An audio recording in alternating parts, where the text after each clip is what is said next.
India's number 1 varicose veins hospitals ఐబీసీను సంప్రదించండి. మీ నొప్పి లేని ప్రయాణాన్ని ప్రారంభించండి. నమస్తే రమ్మగారు. నమస్తే జయ.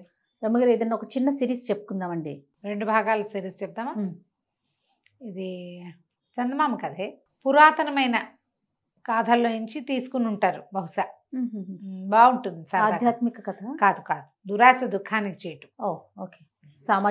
సామాజికమైన కథ అనే చెప్పాలి. కాకపోతే ఈ కథలో చెప్పిన అంశాలు మాత్రం పురాతన కాలం నాటి. ఓకే.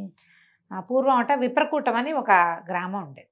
అందులో ఒక పండితుడైన బ్రాహ్మణుడు ఉండేవాడు. ఆయనకు ఒక కూతురు, వీళ్ళ పేరు సావిత్రి, చక్కటిది. ఈయనకి శరభుడు కరభుడు అని 2 శిష్యులు ఉండేవాళ్ళు. చాలామంది శిష్యుల్లో వీళ్ళేం పెద్ద చదువు అంటేది కాదు. ఎలాగైనా తెలివితేటలతో డబ్బు సంపాదించి ధనవంతులు అవ్వాలని ఒక కోరిక ఉండేది పాపం వాళ్ళకి.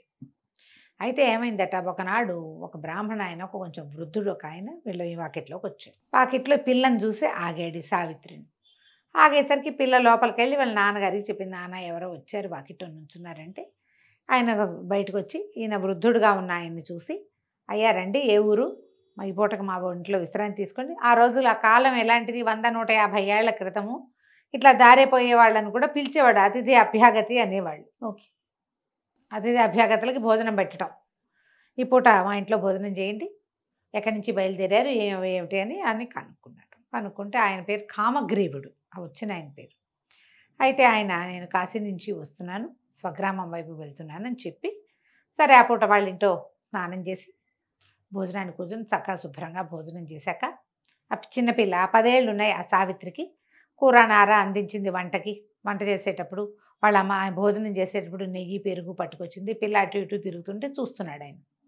సరే ఏమైంది, భోజనం అయ్యి విశ్రాంతిగా తమలపాకులు వేసుకోవడానికి వాకిట్లో కూర్చున్నప్పుడు, మీతో ఒక విషయం రహస్యంగా మాట్లాడాలి, ఒక పక్కకి రండి అన్నాడు.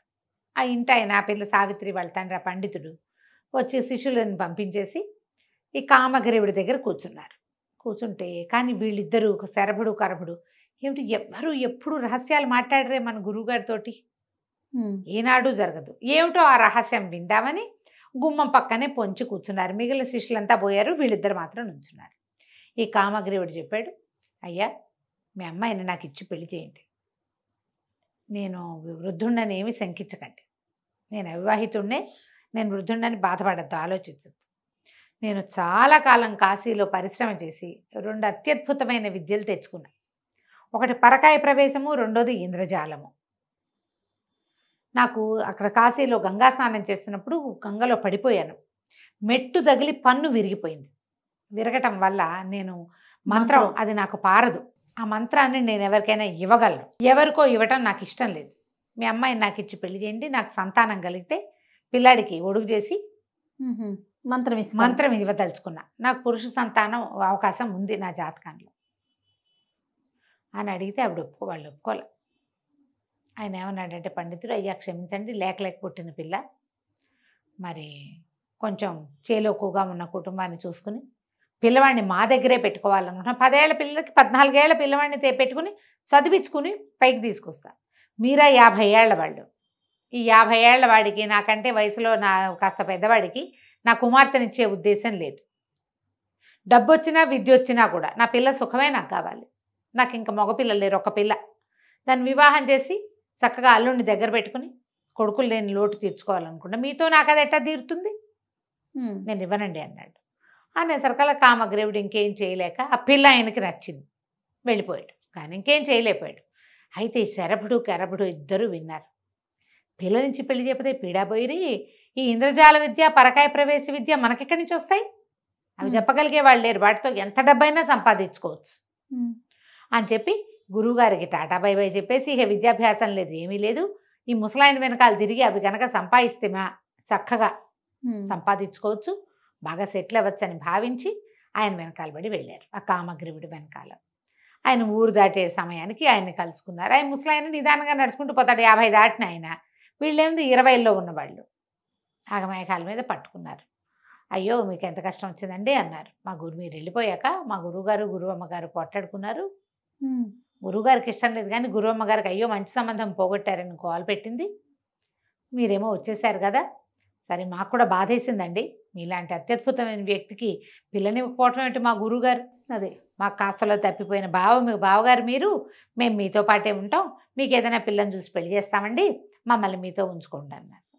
అనేసరికి సరేనన్నాడు.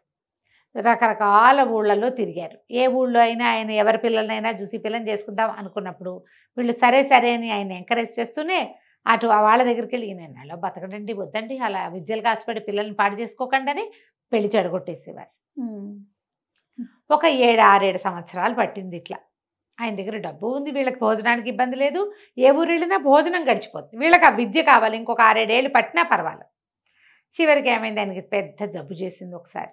ఒరే నాయన నేను చచ్చిపోతానురా, మరి నా విద్యలు ఇట్టకి పోయేలాగా ఉన్నాయి అని ఏడ్చాడు.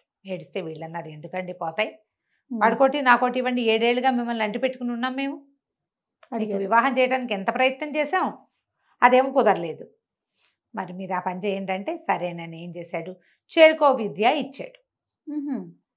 ఆ ఉపదేశం అది ఎట్లా, ఒకసారి ఉపదేశం చేశామంటే ఇక మనకు ఉండదు, విద్య ఇవ్వటమే ఇచ్చేయటం. మామూలు విద్యలు స్పెషల్ కదా, అదేలేండి, స్పెషల్ అవ్వటం వల్ల మళ్ళీ ఆ విద్య వాళ్ళకు కూడా ఉండాలి అంటే చాలా సాధన కావాలి దానికి. ఈ కామగ్రీవుడు తెచ్చుకున్న చోట ఎక్కడి నుంచి తెచ్చాడో ఆ గురువు ఏదో మహామాంత్రికుడు, ఇతనికి ఇచ్చిన వాళ్ళకి పోలా, ఈయనకి అంత లేదు, ఈయన 7 ఏళ్ళుగా ఏమైంది ఉపాసన ఏం లేదు, విద్యలు ఉన్నాయని తిరుగుతున్నాడు. ఆ విద్య తనకు కూడా ఉంచుకునే ప్రయత్నం ఆయన చేయలే, అది ఎట్లాగో శిష్యులకి చెప్పలేకపోయాడు. చేరుకో విద్య తీసుకున్నారు. అక్కడి నుంచి ఇద్దరు కలిసి బయలుదేరి ఏదో ఒక రాజును ఆశ్రయించి ఇది చేయాలనుకున్నారు. ఒక ఊరు వెళ్ళేసరికల్లా ఏమైంది, రాజుగారికి జబ్బు చేసిందని చెప్పారు. చెప్పంగానే ఇందులో ఏంటి కరపుడు శరభుడు కదా, శరభుడికేమో ఈ విద్య వచ్చింది పరకాయ ప్రవేశం, కరభుడికేమో ఇంద్రజాలం వచ్చింది, శరభ కరభ. ఈ శరభుడు ఈయన కరభుడు కనిపించింది, అయ్యి బాబోయ్ ఇప్పుడు ఆ రాజుగారు కనుక చచ్చిపోయాడంటే వీడెళ్ళి బడబ శరీరంలో దూరిపోతాడు, రాజు అయిపోతాడేమో, వాళ్ళల్లో వాళ్ళకే అలా అనిపిస్తుంది. రాజు అయిపోవచ్చు, అవకాశం ఉంది, రాజు అయిపోయేందుకు అవకాశం ఉంది. కానీ ఏమైంది, ఇంతలో జబ్బు తగ్గిపోయింది అన్నారు రాజుకి. వాడికి వచ్చేస్తుందని వీడేడ్చాడు, ఇప్పుడు వీడికి వచ్చిందని వాడు ఏడుస్తాడనమాట. అక్కడి నుంచి రాజుగారు అనారోగ్యం తగ్గగానే రాజుగారి కొంచెం ఆహ్లాదాన్ని కలిగించాలి కదా, ఆయన ఓపిక లేదు, మంచాన్ని పడి ఉన్నాడు, జ్వరం తగ్గింది, ప్రాణాపాయం తప్పింది. కానీ ఈ కరపుడు అక్కడికి వెళ్ళి చక్కగా తన విద్యలన్నీ ప్రదర్శించి ఇంద్రజాలం రాజుగారి దగ్గర నుంచి ఎన్ని బహుమతులో తీసుకున్నాడు. రాజు కొద్ది రోజులు నా దగ్గరే ఉండమనగానే 2వ బడి కొళ్ళు మండిపోయింది, ఈ పరకాయ ప్రవేశం బడికి. సరే నేను ఇక్కడే ఉండి ఏం చేస్తాను, బహుమతులన్నీ వాడు తెచ్చుకుంటుంటే వాడు హాయిగా ఉంటాడు అని చెప్పి స్నేహితుడి మీద కుళ్ళుతోటి వేరే రాజ్యానికి వెళ్ళిపోయాడు. ఎన్నాళ్ళో ఈ ఇంద్రజాలం వాడు ఈ రాజుగారి దగ్గర ఉండి కొంతకాలం అయిన తర్వాత ఇంక ఈ ఊళ్ళో అలవాటు అయిపోయింది, కొత్త విద్యలు రావు, ఏవో కొన్ని రకాలే చేయగలుగుతారు. సరే తను కూడా బయలుదేరి వెళ్ళాడు. ఈ మొదట వెళ్ళిన పరకాయ ప్రవేశ విద్య వాడు ఉన్నాడు కదా, వాడు ముందుకెళ్ళాక వాడు వెళ్ళిన రోజున రాజు మరణించాడు ఆ రాజ్యంలో. మరణించంగానే ఇతను ఏం చేశాడు, తెలుసుకుని రాజుగారిని తీసుకొస్తారు ఇంకా కాసేపట్లో, పాడిక అవన్నీ కడతారు, కట్లు సవారీ కట్టి తీసుకొస్తారు అని చెప్పి తెలిసే లోపల ఇతను ఏం చేశాడంటే చితి పేర్చుకుని దాని మీద పడుకుని తన శరీరాన్ని తగలబెట్టేసి ఆత్మతోటి వచ్చి రాజుగారి శరీరంలో పరకాయ ప్రవేశ విద్యతో వచ్చేసాడు. రాజు చచ్చిపోయాడు అనుకున్న రాజు మొత్తం 10 మంది వైద్యులు సర్టిఫై చేశారు, చచ్చిపోయాడు అయిపోయిందని లేచి కూర్చున్నాడు. మరి ఇతను వచ్చేసాడు కదా, లేచి కూర్చునేసరికి వాళ్ళు అందరూ ఆశ్చర్యపోయారు. అది ఎప్పుడు జరిగింది, రాజుగారి మరణం ముందు రోజు సాయంకాలం జరిగింది. మర్నాడు ఉదయానికి ఈయన్ని కదిపే సమయానికి వాళ్ళ ఆచార ప్రకారం రాణిగారి సువాసన చిహ్నాలన్నీ తీయించేశారు. ఆవిడ బోసిగా ఉండిపోయింది. మొదటి ఈయన రాణి దగ్గరికి వెళ్ళాల, ఇతను ఏదో ప్రవర్తన విపరీతంగా ఉంది, రాజుకి ఏదో వెకిలి ప్రవర్తన వచ్చింది అనుకున్నాడు. చచ్చి బతికితే హుందాతనం రావాల్సింది పోయి వీడికేంటి వెకిలితనం వచ్చింది ఈ రాజుగారికి అనిపించింది. వెకిలిగా అయ్యాడు, ఏదో ధోరణి. ఎందుకంటే ఈ విద్యలు నేర్చుకున్నవాడు ఎవడు, ఒక బ్రాహ్మణ యువకుడు, అది కూడా పరమ నిరుపేదవాడు, చిన్న జీవితం, రాచరికపు జీవితంలో ఎలా ఉండాలో ఏమిటో ఏమీ తెలియదు, ఎలా తినాలో కూడా తెలియదు. వాళ్ళ తిండి వేరు, ఇతను తిండి వేరు. అలా అక్కడికి ఒక ఆయన వెనకాల పడి 7 ఏళ్ల పాటు తిరిగి ఆ ఊళ్ళో ఈ ఊళ్ళో ఎవరింట్లో పడితే వాళ్ళ ఇంట్లో తిని వండుకు తిని కొద్దిపాటి ఆహారానికి అలవాటు పడి ఉన్నవాడు. ఉమ్. ఈ చచ్చిపోయిన రాజుగారేమో భోజన ప్రియుడు. అన్ని పద్ధతులు వేరు కదా. పట్టుబడిపోతే రాణిగారికి ఏదో డౌట్ వచ్చింది. క్రమంగా ఈ రాజు ఏం చేశాడు, రాజు వేషంలో ఉన్నవాడు. మిగిలిన వాళ్ళు ఎవరికి నచ్చట్లేదు కానీ బతికున్న రాజుని ఏం కాదని అంటారు. ఎట్టగొట్ట రాచరికం నడుస్తుండేది. రాణిగారి దగ్గరికి వస్తున్నానని కబురు పెట్టాడు. నెల తిరిగేసరికి ఆవిడ నేను విధవని, వీడెవడో నాకు తెలీదు, నా దగ్గర రావడానికి వీల్లేదు, అంతఃపురంలో అడుగు పెట్టేందుకు కుదరదు అని చెప్పేసి ఆవిడ సువాసన చిహ్నం ఏది ధరించేది కాదు.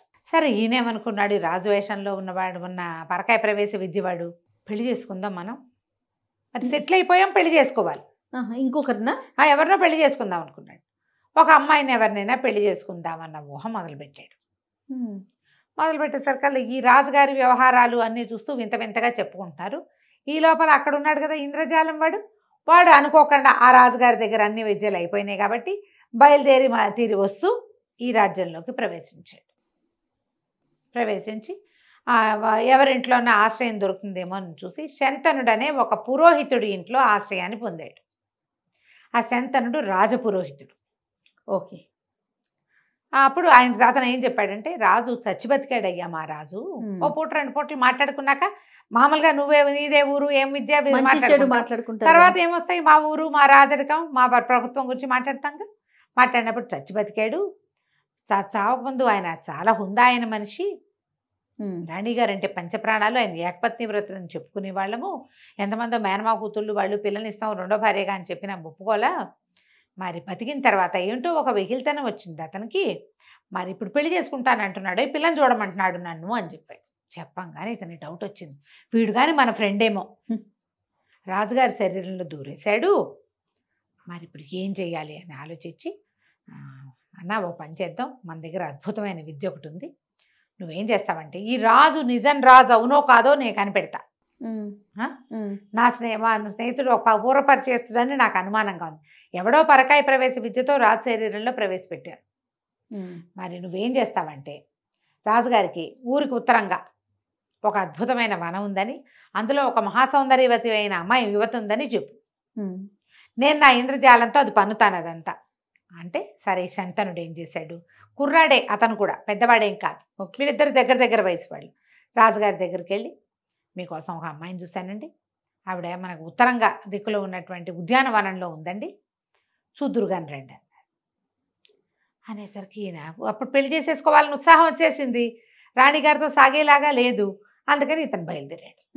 రాజుగారు ఒక గుర్రం వేసుకుని శంతనుడితో పాటు వెళ్ళాడు. వెళ్తే ఏముంది, ఊరికి ఉత్తరంగా అద్భుతమైన ఉద్యానవనం, అందులో మహాసౌందర్యవతి అయిన ఒక స్త్రీ ఉంది. అది ఎంత ఇంద్రజాల మహత్యం, పాతకాలపు ఇంద్రజాలాలు అట్లాగే ఉండేవన్నీ ఉన్నట్టు చూపిస్తుంది, ఏముండదు అక్కడ. ఈయన వెళ్ళి ఆ అమ్మాయితోటి మాట్లాడాలనుకున్నాడు. ఆవిడ వెనకాల తిరిగాడు. ఎంతలో ఏమైంది, ఏదో చిన్నది కాలికి ఏదో అడ్డం పడి ముందుకు పడ్డాడు. ఆ కనికట్టు అంటారు కదా, కదలికి వచ్చేసరికి పోయింది, ఏమీ లేదు అక్కడ, ఏం కనపడిపోయేసరికి ఇదేమిటి ఏమీ లేదు అని ఉలిక్కిపడ్డాడు. శంతనుడు ఏం చేశాడు, చటుకొని పట్టుకుని రెక్కలు పట్టుకుని, కాదండి మనం చూసొచ్చాం కదా ఉత్తరంలో ఉద్యానవనంలో ఆవిడ్ని, మరి మీకు ఆవిడ చాలా నచ్చింది, మీరు వివాహం చేసుకుంటానన్నారు, మరి మనం ఇంటి దారి పడుతూ ఉండగా మీకేమిటో కొంచెం తల తిరిగిందండి, ఇప్పుడు స్పృహ వచ్చింది, మనం ఇంటికి వెళ్ళే దారిలో ఉన్నామండి అన్నాడు. తను ఎక్కడ చూశాడో అక్కడే ఉన్నానని అనుకోలా రాజు. తెలియలా వీరు చెప్పాడు కదా, తీసుకెళ్ళిన శంతనుడు పురోహితుడు, అతడు అందరూ అబద్ధం ఎందుకు చెప్తాడు అనుకుని, అమ్మాయిని పెళ్లి చేసుకుంటాను నేను, శంతన ఎలాగైనా నువ్వు ఆ పిల్లని ఇచ్చి నాకు పెళ్లి చేయాలని చకచక్క గుర్రం వేసుకుని ఇంటికి వెళ్ళిపోయి మంత్రుల్ని వాళ్ళని పిలిచి ఏమన్నాడంటే, ఊరికి ఉత్తరంగా మన ఉద్యానవనం ఉంది కదా, అందులో ఒక మహాసౌందర్యవతి ఉంది, దేవతా స్త్రీని చూసినట్టుగా చూడండి ఆవిడ్ని మీరు, ఆవిడకి అన్ని కావాల్సిన ఉపచారాలంటే వీళ్ళు తెలిపారు. ఊరికి ఉత్తరంగా ఉన్నది శ్మశానం కదా, అక్కడ ఉద్యానవనం ఎక్కడుంది, అక్కడేం లేదండి అన్నారు. అనేసరికి రాజు హత్తేరి, నేను ఇప్పుడే చూసొచ్చాను, శంతనుడు కూడా చూశాడు కావాలంటే ఓకే అని చెప్పేసరికి సరే ఇంతలో ఏమైంది, ఆ 2వ వాడు ఉన్నాడు కదా ఇంద్రజాలం వాడు అన్నాడు, వాడు గుర్తుపట్టేశాడు, వీడు నా వాడే, మా ఫ్రెండే వీడు అని, వీడిని వదలగొడతాను, నాకేం బహుమతి ఇప్పిస్తామంటే రాణిగారి దగ్గర తీసుకెళ్తాను అన్నాడు. రాణిగారు ఏదో బహుమతి ఇస్తుందిగా, శంతనుడు ఇంద్రజాల కరభుడు ఇద్దరు కలిసి వెళ్ళారు. వెళ్ళేసరికల్లా ఆవిడకి చెప్పాడు, అమ్మా ఈ మన రాజుగారి శరీరంలో ఒకడెవడో దుష్టశక్తి ఒకడు ప్రవేశించాడు, వాడిని తను వదలగొడతానంటున్నాడు, మరి మీతో మాట్లాడతానంటే తీసుకొచ్చాననేసరికల్లా ఇంతలో ఏమైంది, యువరాణి కీర్తిసేన రాజుగారికి ఒక 16 సంవత్సరాల కూతురు, ఓకే. మహాద్భుత సౌందర్యవతి. ఆ పిల్ల కూడా వచ్చింది. ఈవిడ రాణిగారు చెప్పింది, అయినా నీకేం కావాలంటే అది ఇస్తాను ఆయన, ముందు అతన్ని ముందు ఈ వ్యవహారం సంగతి తేల్చు, మరి అమ్మాయికి వివాహం చేసి అల్లుడిని రాజుని చేసుకుందాం, వివాహయోగ్యమైన వయసు వచ్చిందని పిల్లని పరిచయం చేస్తే ఈ ఇంద్రజాలం వాడికి అది యువరాణి మీదకి పోయింది మనసు. ఎంత బాగుందో, ఈ పిల్లని పెళ్లి చేసుకోవాలనిపించింది ఎలాగైనా సరే. ఇప్పుడు వీడి ఇంద్రజాలం పన్ని ఎట్లా రాకుమార్తెను పెళ్లి చేసుకున్నాడు, ఏ రకంగా రాజు శరీరంలోంచి వాడిని పోగొట్టాడో మనం వచ్చే భాగంలో తెలుసుకుందాం. తప్పకుండా అండి. నమస్తే. నమస్తే. రమగారు, మనం దురాశ దుఃఖానికి చేటు సిరీస్ చెప్తా ఉన్నాం. అదే 2 భాగాలు అన్నారు, ఒకటి అయిపోయింది, సెకండ్ వర్షన్. యువరాణి కీర్తిసేనని పెళ్లి చేసుకోవాలని కోరుకున్నాడు కరభుడు. ఆవిడకి అమ్మాయి నచ్చింది. మరి అయితే ఏమనిపించింది, సరే శంతనుడికి చెప్పాడు, అన్న ఎట్లాగైనా యువరాణితో నాకు పెళ్లి చేయి, నా ఇంద్రజాల విద్య నీకు ఇచ్చేస్తా అనేసరికి ఇతనేమనుకున్నాడు, ఓహో సరే ఇది బాగుంది, మరి రాజుగారిని వదలగొడతామన్నా, రాజుగారిని వదిలిచ్చేస్తా, రాజు పాయింట్ అతనిలో నుంచి శరీరంలో నుంచి శరభుడిని తప్పించేస్తా, ఒకటి యువరాణి నుంచి నాకు పెళ్లి చెయ్యి, నా ఇంద్రజాల విద్య 100% నీకు ఇస్తాను. ఇది ఎందుకంటే ఒకడికి ఇస్తే వీడికి ఉండదు కదా, మన పాయింట్ అదేగా. అక్కడి నుంచి ఏం చేశాడు, సరే శంతనుడు అనుకున్నాడు, అరే ఇది చాలా బాగుంది, విద్య వస్తుంది మనకి, ఇంతకాలం కేవలం రాజును బాగు చేస్తాడు మాత్రమే అనుకున్నా, ఇప్పుడు విద్య కూడా వస్తే ఇంద్రజాల విద్యతో ఎన్ని టెక్నిక్లు అయినా చేసి వాడు చూశాడు ఆల్రెడీ. ఒక పెద్ద ఉద్యానవనం, అందులో ఒక అద్భుతమైన స్త్రీని సృష్టించాడు కరభుడు. అక్కడి నుంచి రాజుగారి దగ్గరికి వెళ్ళి, ప్రభు మరి మీకు మొన్న ఆ రోజు మన ఊరికి ఉత్తరంలో ఉన్న మహాద్భుత సౌందర్యవతిని చూసాం కదా, ఆ సౌందర్యవతిని మీరు పెళ్లి చేసుకోవాలంటే ఒక ఉపాయం ఉందండి, ఒకడున్నాడు, ఒక బ్రాహ్మణ యువకుడు మీకు ఆ స్త్రీని స్వాధీనం చేస్తానంటున్నాడు, కాకపోతే దానికి మీ అమ్మాయితో పెళ్లి కావాలంటున్నాడండి, మరి మీ అమ్మాయిని ఇచ్చి పెళ్లి చేద్దామా వాడికి అన్నాడు. అనగా నేను ఆలోచించుకుని అలాగే చేసి పారేద్దాం, ఏముంది పిల్లకెటాకు పెళ్లి చేయాలి, ఎవడైతే ఏమిటి, బ్రాహ్మడైతే ఏమిటి, క్షత్రియుడైతే ఏమిటి, పెళ్లి చేసేస్తే వాడు ఆ అందమైన స్త్రీని నాకు అప్పచెప్తాడు, ఎందుకంటే రాణిగారు ఒప్పుకోదు కాబట్టి.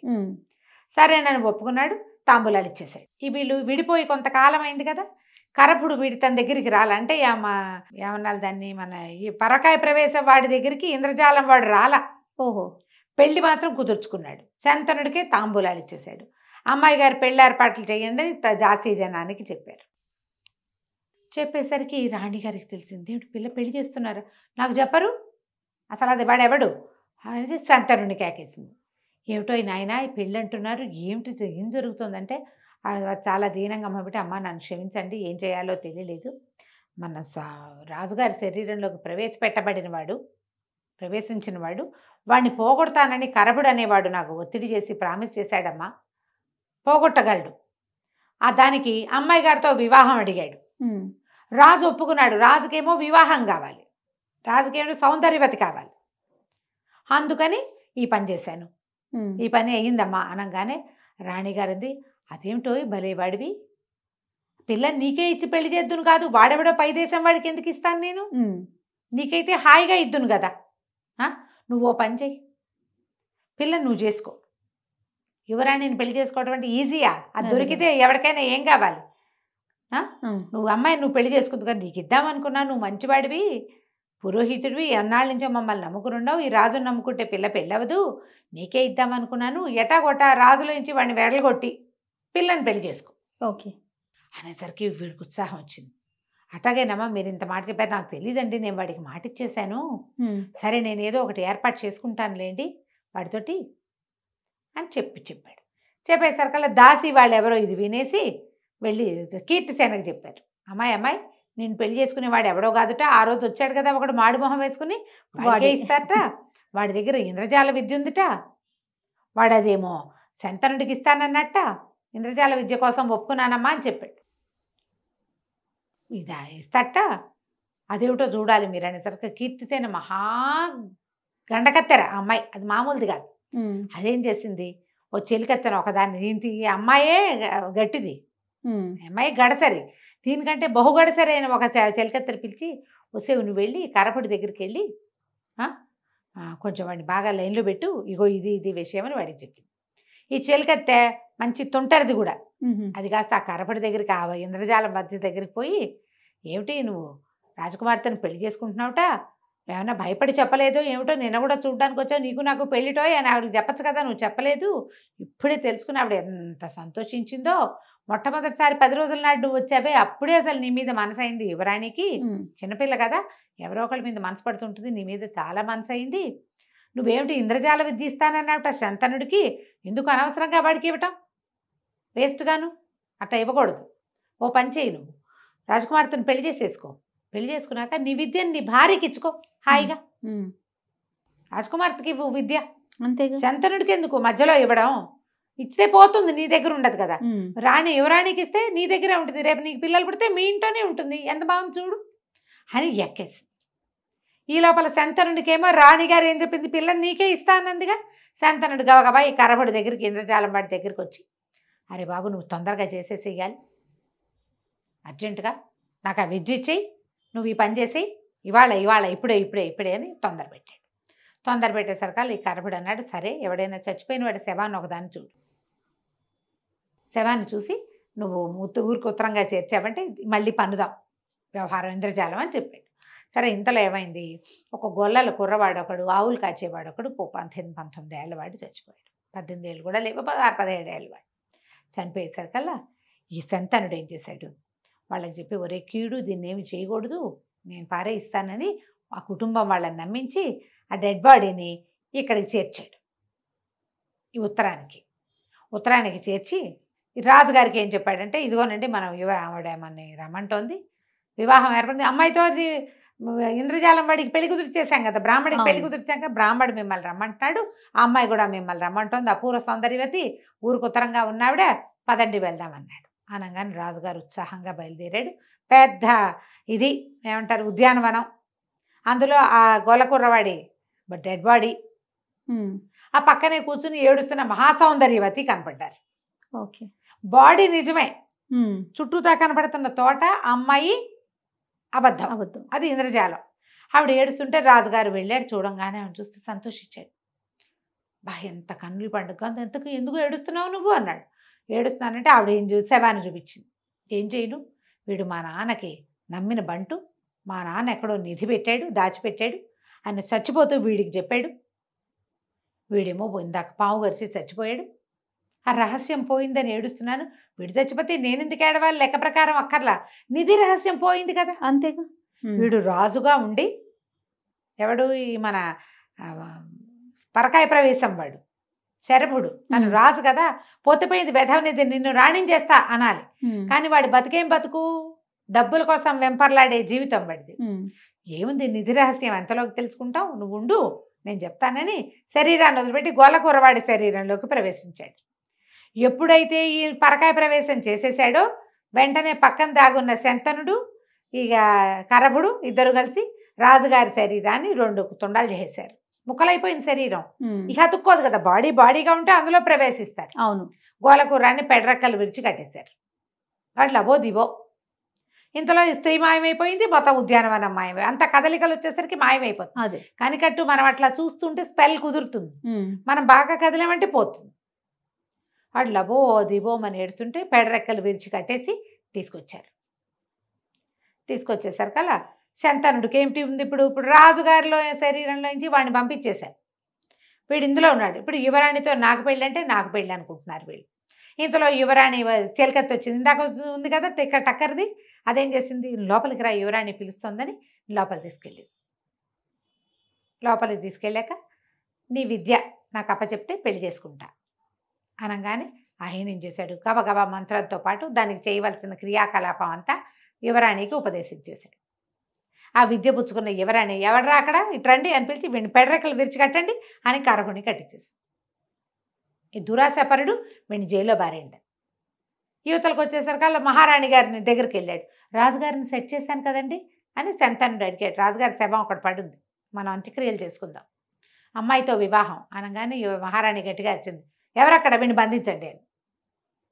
గొల్లవాడి రూపంలో ఉన్న శరభుడు, విద్య పోగొట్టుకున్న కరపుడు, రాజుగారు రాణిగారి దగ్గర బ్యాడ్ మ్యాన్గా ప్రూవ్ అయ్యి, అంటే వేరే వాడెవడికో యువరానికి ఇచ్చి పెళ్లి చేయడానికి సిద్ధపడిన శంతనుడు ముగ్గురిని తీసుకెళ్లి జైల్లో పారేశాడు. ఆ గొలవాడి రూపంలో ఉన్నవాడికి విద్య వచ్చు, కానీ వాడికి శవం కనపడితే కానీ ఆ విద్య ఫలించదు. జైల్లో ఉంటే ఏం శవాన్ని చూసి పారిపోతాడు? అదే కదా, శవం ఉండాలి కదా, డెడ్ బాడీ కనపడాలి. దాంతో వాడు ఏమీ చేయలేక వాడు జైల్లో కూర్చున్నాడు. యువరాణికి విద్యంతా అప్పచెప్పాక వీడికే వస్తుంది కనికట్టు, కరపుడు వాడేమీ చేయలేడు, వాడు లోపలికి కూర్చున్నాడు. రాజపురోహితుడు అయ్యుండి యువరాణికి ఒక దారిపోయే దానయ్యతోటి పెళ్లి చేయడానికి సిద్ధపడ్డందుకు శంతనుడు కూడా పోయి లోపలికి కూర్చున్నాడు. రాజుగారి శవానికి అంత్యక్రియలు చేశారు. ఏడాది లోపల రాజకుమార్తెకి వివాహం చేయాలని పక్కనున్న అవంతి నగర యువరాజుతోటి రాణి అమ్మాయికి పెళ్లి చేశారు. ఆయన వచ్చి ఈ రాజ్యానికి రాజు అయిపోయాడు. కథ కంచికి మనం ఇంటికి. ఎంత సింపుల్గా చేసేసారు. నీకు దురాశ కనుక పడితే, ఇప్పుడు చూడు, ఒకడికి పరకాయ ప్రవేశం చేశాడు, నువ్వు రాజు అయ్యావు, నువ్వు ఎంత హాయిగా ఉండొచ్చు. కానీ చూసారా ఆశ. ఇంకొకడు ఇంద్రజాల విద్య ఉంది, ఒక రాజు దగ్గర బోల్డ్ బహుమతులు తెచ్చుకున్నావు, జీవితం బాగుంది. ఇక్కడ కూడా బోల్డ్ బహుమతులు తెచ్చుకోవచ్చు, నీకు సరిపడిన దాన్ని నువ్వు చూసుకోవచ్చు. యువరాణి కోసం ఆశపడితే ఏమైంది? అన్న వస్త్రాలకు పోతే ఉన్న వస్త్రాలు పోయినాయని. అంతే, దురాశ దుఃఖానికి చేటు. నమస్తే రమ్మగారు. నమస్తే.